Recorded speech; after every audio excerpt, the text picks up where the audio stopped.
Hi, this is Donna with the Waldorf Connection, and welcome to training video number 2 of our series, How to Bring Waldorf-Inspired Living and Learning to Your Young Child. I hope you had a chance to watch training video number 1, where I went through the traps that you may fall into when you're just getting started. So make sure you take a look at that. Today's training video is going to be about the benefits of bringing this type of learning and lifestyle to your child.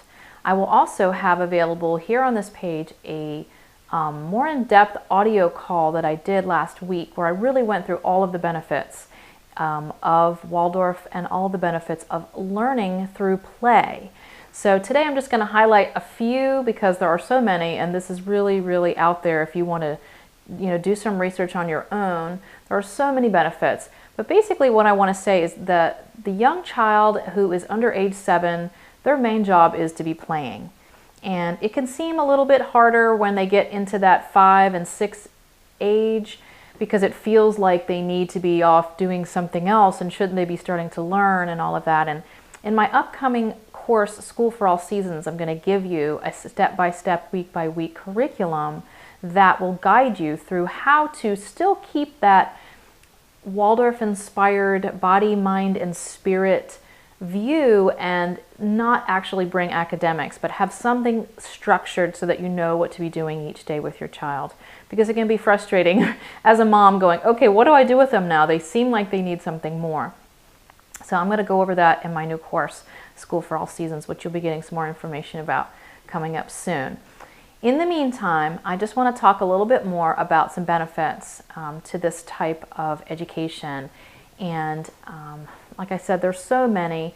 Just by having children playing, they start to have a deep connection with play. They're able to sit for a longer period of time and play. I mean, it seems like that today is such a problem with all these children with their very short attention spans, having to be entertained. And a child who has been used to playing and has the time to play will create amazing scenarios, will use their imagination, will role play.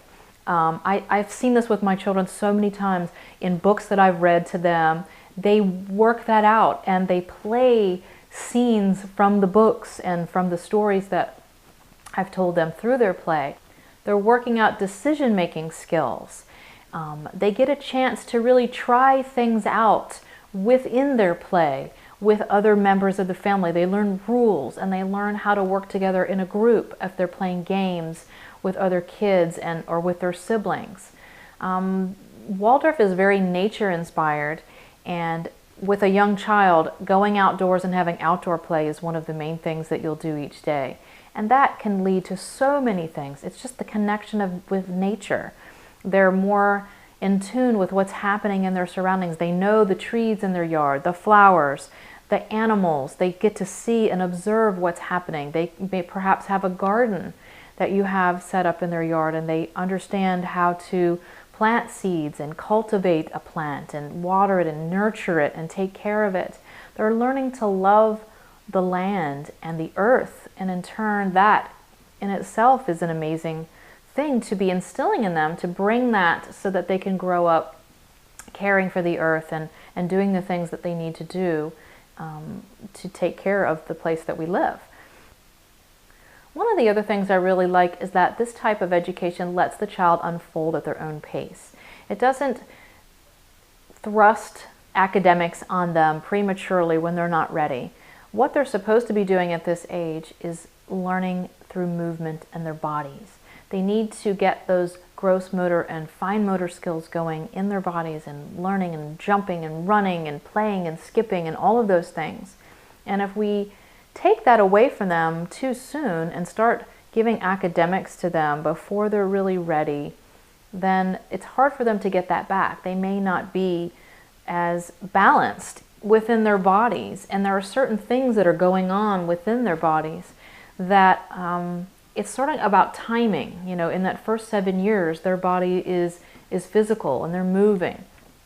And then after the change of teeth, when they start to lose their baby or milk teeth, when their permanent teeth start coming in, and there's some other changes that will occur, that you'll start to see their limbs lengthen, they can concentrate a little bit longer, then they're ready to start getting some gentle academics. But still, a lot of their day is still devoted to playing, especially those first few years even of the grades. I just wanted to go through a couple things here. I've got such a list here. I hate to read on my video, but sometimes you may think that, oh, what is the child doing? He's just over there playing. But there's so many things that your child gets from play. I was just amazed when I got this together. By singing, they're learning listening skills and confidence in the power of their own voice. By building or stacking, they are learning balance and structure and spatial relationships. By pretending, they're learning how to storytell and have flexible thinking and social dynamics and creativity. By dressing up, they're tapping into different aspects of their self and learning self-discovery. Drawing, they're learning movement, flow, color, shape, and bringing one's inner self out. By sweeping or doing chores around the house, they're learning to care for the home and collaboration and cooperation. By washing or drying, they're learning qualities of water and air through their senses. Pet care, they're learning sharing, nurturing, kindness. And there's just a huge list of benefits. I also wanted to read something here that was totally, you can find this on the internet. And this was a study of a few qualities found in children who were raised in this environment. And that's high problem-solving skills, empathy for others, raised IQs, meaningful values and beliefs, confidence and high self-esteem. They're well-adjusted, have expanded thinking, a sense of personal and social responsibility, and they're well-prepared for life.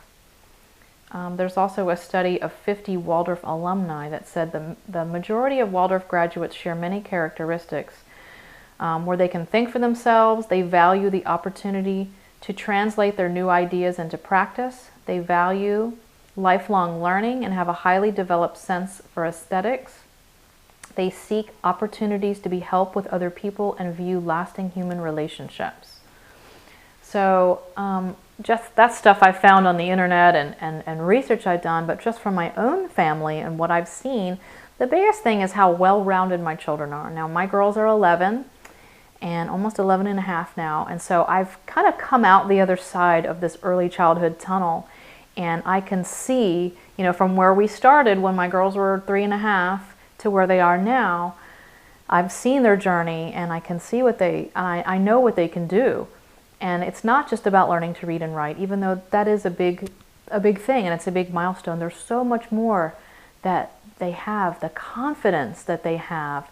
They trust themselves. They trust their intuition and their knowing because they're given time to process things, and they're taught to think and problem solve rather than just memorize information.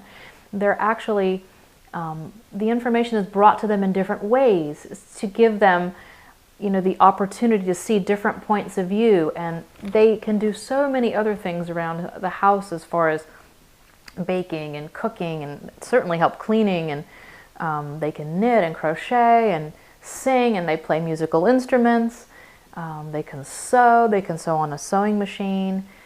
They can do so many things, and I think by them doing those life skills and those skills that could be used in an everyday household, it's like it's compounded, like it's building one on top of the other, and that is helping something over here, which is helping something over here, which is helping something over here.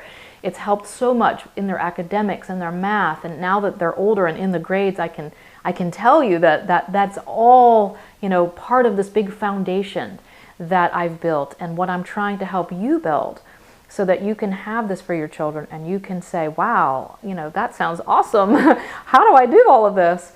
So basically, I'm just giving you the highlights of what I've seen and what I've seen from my clients and all of the people in my community and the moms that I've worked with their children. So I hope that gives you such an idea there of the benefits of Waldorf.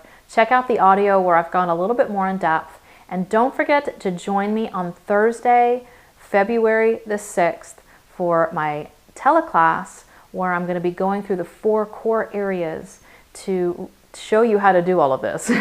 So we're sort of building up to that. So make sure you join me over there on Thursday. All right, until next time, bye-bye.